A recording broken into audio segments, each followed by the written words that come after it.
Chapter 39. If the governor of Georgia was coming in, he wouldn't have drawn a bigger crowd around the cold sassy tree at the depot than Grandpa's surprise. I saw lots of country people in mule-drawn wagons. The town was full of cotton buyers, and they came. And so did just about everybody who lived in Cold Sassy, white and colored. Looking for Miss Love and Grandpa, I saw some mill people and wondered if Lightfoot was there. But if she was, I couldn't find her in the crowd, which well before train time had swelled bigger than for our Southern Independence Day parade on the glorious 4th. Papa soon drove up in the Cadillac, Mary Toy in Mama's lap, Loma and Camp in the back seat, all of them dressed to the nines, and Aunt Loma waving to the crowd like she was the Queen of England. Mary Toy was wearing her funeral outfit. Everybody knew that underneath Mama's linen duster she had on mourning clothes, but she looked smart and stylish all the same. But where were Grandpa and Miss Love? I was really getting worried when here he came without her. He had on his old black trousers and an old white shirt and string tie, and he was mad as heck. Motioning Papa to park the Cadillac, he stalked onto the loading platform while I was waiting. "Where's Miss Love at, sir?" I asked, anxious. "And why ain't you got on your new suit?" "'Cause I don't feel like putting on no airs," he said, ignoring my first question. "Miss Love, she can carry off sets, but I feel like a dang fool in them fancy clothes when I ain't going nowhere but downtown. Howdy, Mr. Horace. Howdy, Miss Boswell. How y'all getting on?" I tugged at his sleeve. "Sir, where's Miss Love? She's gonna be late for the train." "She ain't a-comin'." "Ain't coming?" I couldn't believe it. "She said she couldn't sleep last night for thinking what folks are gonna say. Said they'd say she talked me into buying that big automobile." "Gosh, Grandpa, gosh." I wanted to ask him more, but he was busy greeting folks. "Howdy, Jedge. Howdy, Miss Landrum. Y'all doing all right? Well, if it ain't Cousin George, I hear you got little Sarah Ann married off." His mouth stretched like he was smiling, but he wasn't. Waving and nodding to folks in the crowd, not looking at me, he said, "I told her to good gosh almighty let him talk. I said she had to come. She said it wouldn't help sell automobiles if she did. I said I didn't care. She said she did." A farm boy called up to him. "Mr. Blakesley?" "Yes, son, how's it going with your ma?" "She's getting better. What's your surprise, sir? Are it a thing or a person?" Grandpa grinned. "You'll see, son, you'll see." Then he muttered to me, "Dang woman wouldn't budge. Said she'd walk to the store with the crowd. I said I ain't going to let you humble yourself like that, but she said she was sick and tired of being called names." Poor Grandpa. All the fun had gone out of it for him. But Miss Love was right. If folks saw her perched high and mighty beside him in the back seat of a shiny motor car, they'd call her Snoopy or Grave Snatcher. They'd recollect that all Miss Matty Lou ever had to ride in was a buggy pulled by a mule, unless you counted Mr. Birdsong's glass-sided hearse pulled by fine black horses that she rode to the cemetery in. "That woman is stubborn, great goodness," Grandpa sputtered. I knew the real reason he wouldn't wear the new suit was he was mad at her. Also, I could smell he'd had a snort. Just then Grandpa sighted the train. "Here she comes, folks," he shouted, excited despite himself, and the crowd cheered. As Mr. Tuttle motioned everybody back from the tracks, the town band struck up "Waltz Me Around Again, Willie," and Grandpa called, "Hoyt, y'all get up here on the platform. Here she comes." As "Waltz Me Around Again" faded out, the Negro band took over, root-a-toot-tootin' and rat-a-tat-tattin' from their mule-drawn wagon. Every man played a different beat and a different tune, but the music meshed together into one big happy sound. Loomis wasn't on the bandwagon. He was up on the loading platform with some other colored men, all of them grinning big and waving to friends, white and colored. It being their job to get the surprise out of the boxcar, they would be the first to see what it was. "Where's Miss Love at, Mr. Blakesley?" my daddy asked. It was like he just mouthed the words. You couldn't hear them. His question was lost in noise as the train engine screeched to a stop, brass bell ringing and steam belching over the rails. That's when Grandpa yelled into Papa's ear about the Pierce. "You want me to drive it, sir?" Papa yelled, so excited he hopped from foot to foot. "No, Will Tweedy's gonna drive." "What'd you say, sir?" "I said Will Tweedy. He gonna drive." I couldn't tell if Papa heard that or not. Like everybody else, he was watching Mr. Tuttle signal the engineer. Grandpa's boxcar stopped right where it was supposed to at the platform, and Mr. Tuttle helped Loomis open the big door. The crowd hushed as the big Negro took a quick peep inside. He shouted, "Lordy, Lordy, Mr. Rucker, ain't you the one? Bless Jesus, you done got yourself a chariot." As the colored men rolled the automobile out and down the ramp to the ground, I pulled the Pierce instruction book out of the pocket of my new Sunday suit and handed it to my daddy. While he studied it, I put on my linen duster and the driving cap with goggles, and Big Loomis flipped a towel over the black sedan like he was shining a millionaire's boots. He bowed as the crowd whistled and whooped. Grandpa didn't waste any time. After helping Mary Toy into the back seat, he climbed in beside her and stood waving as the crowd cheered. Papa had opened up the hood. We looked good to see if it was much different from the Cadillac. Then I jumped behind the steering wheel and Papa leaned in to help me locate the ignition switch, gas speed, choke, brakes, and all like that. With men crowding around to congratulate him, Grandpa got up on the back seat, raised his hand for silence, and shouted for everybody to follow us down to the store. After the word store, Mr. Gooseby took it on himself to hit the big drum and kept hitting it every time Grandpa finished a sentence. "I want y'all to get a good look at this here automobile, folks. Bam. See how she works. Bam. I ain't aiming to have the only Pierce in town for long. I'm a-gonna sell all y'all one. Bam." Seeing the question mark on Papa's face, Grandpa reached down and shook my daddy's hand. "That's right, Hoyt. I got the Pierce dealership and we gonna sell Cadillacs too. Folks, a new day's a-dawning for Cold Sassy. Bam. We gonna put every man in town behind a dang automobile wheel. Bam." The crowd clapped and whistled like they thought Grandpa was giving motor cars away. He raised his hand again. "Now let's get on to the store. I got free thread for the ladies and licorice and peppermint sticks for all you children. Will Tweety, son, start my dang automobile." Drum roll. "Hoyt, start yourn. Mary Willis, Loma, y'all set? I'm ready to lead the dang parade." Bam, bam, bam, and another drum roll, and the bands struck up Dixie. I was scared to death the Pierce might not start. Turning the switch key, I pulled out the choke as Papa motioned Big Loomis to turn the crank. The engine sputtered. He cranked again. The motor flipped over, sputtered, caught. The car shimmied and shook. Grandpa leaned forward and blew the horn loud and long. "Sit down, Grandpa, here we go," I yelled, and we were off. With drums beating, horn tooting, Mary Toy squealing, and Papa and them in the Cadillac right behind us, the crowd pushed forward toward Cold Sassy's new day dawning. Except for me and Grandpa, I don't think a soul cared that Love Simpson wasn't in the party, but I expect a lot of folks noticed. "You see her?" Grandpa asked, standing up to look as we chugged to a stop in front of the store.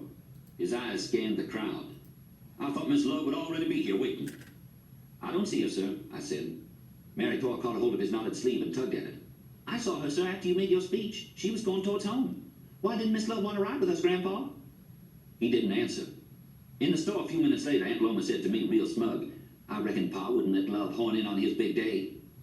"It wasn't like that," I said. "Miss Love, she's sick this morning." "Well, good for her," said Aunt Loma, pleased. "That's poetic justice, considering." I thought Miss Love would come in after a while, but she didn't. And nobody seemed to mind she wasn't there, especially not Mama and Aunt Loma, who got busy giving out thread samples and candy and had a swell time. The store did a big trade in everything but cars that day. Lots of folks said they'd sure like to own one, but it was after 5 o'clock before anybody actually talked business. The man who did was Mr. Sheffield, president of the mill. He rode up on his white thoroughbred. Those crowded around the two cars parted for Mr. Sheffield as he kicked his horse up to the Pierce.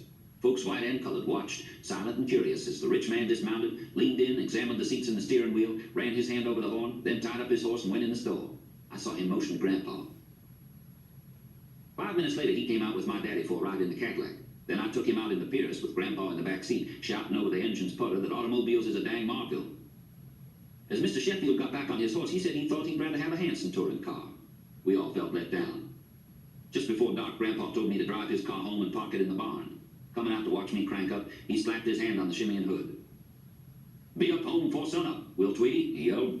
"You gonna learn me and her how to drive this here thing." "Tomorrow, sir? Tomorrow's Sunday." "That's right. Better tell Loomis to milk for you, son, 'cause we got to get an early start or we gonna run up on all them buggies and wagons coming in for preaching."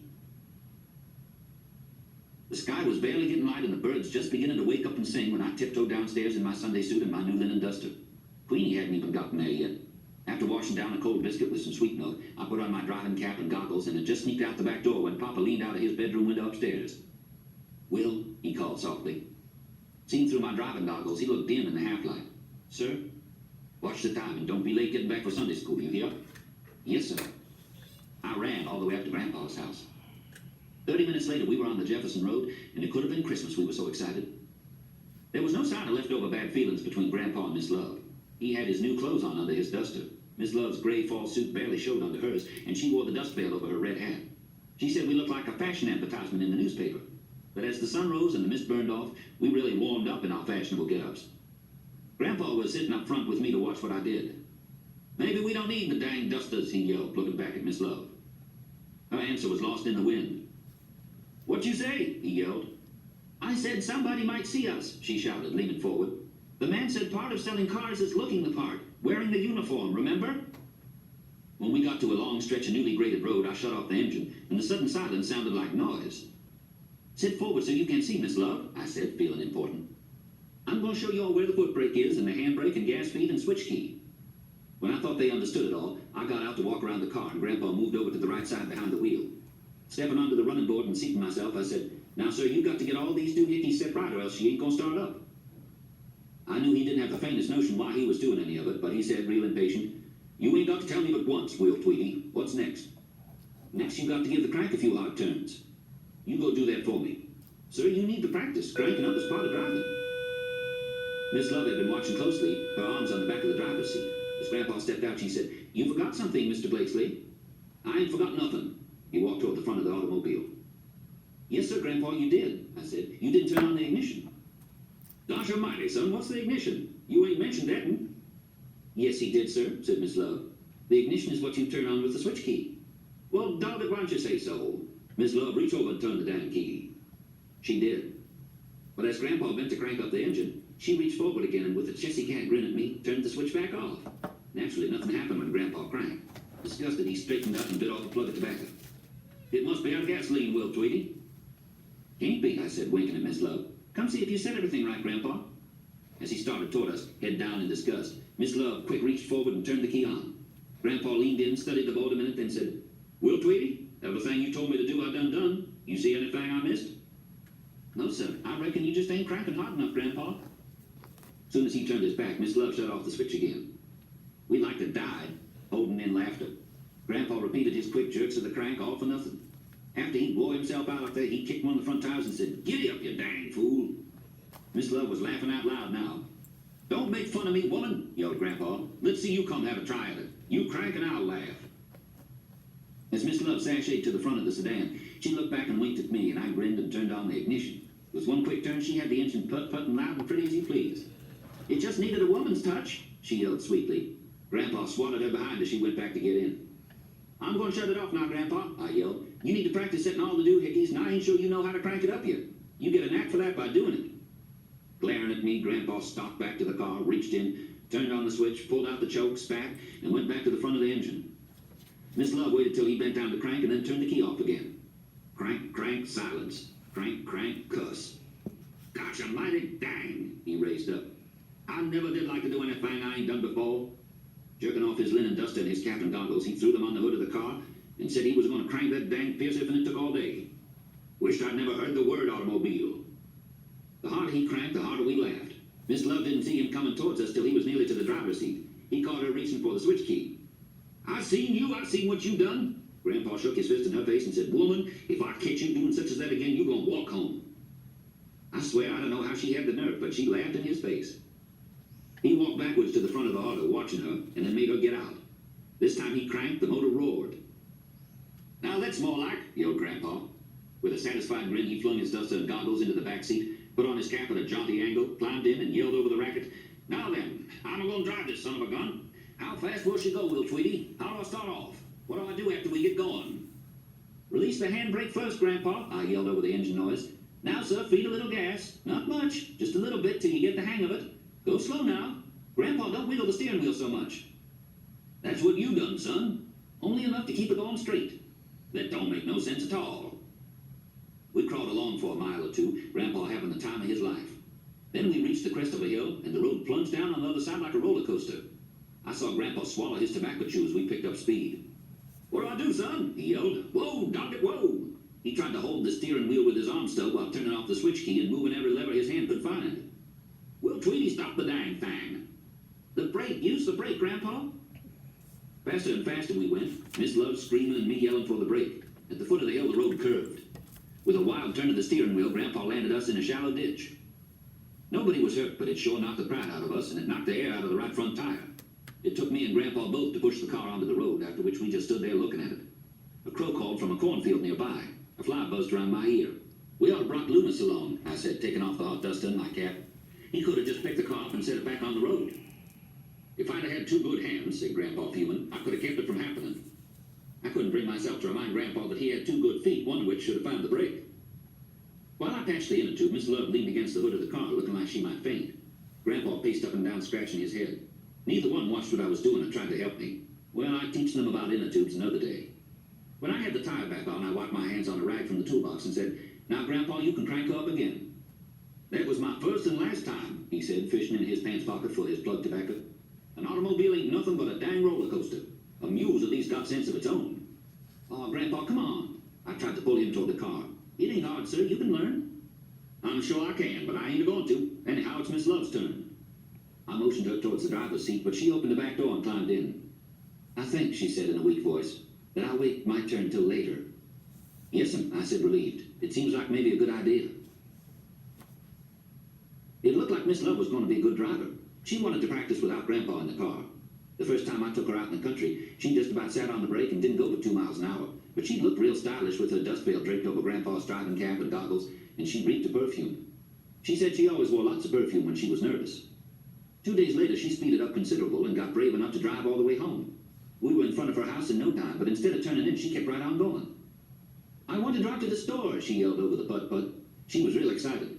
"I've been telling Mr. Blakesley how easy driving is. I wanted to see."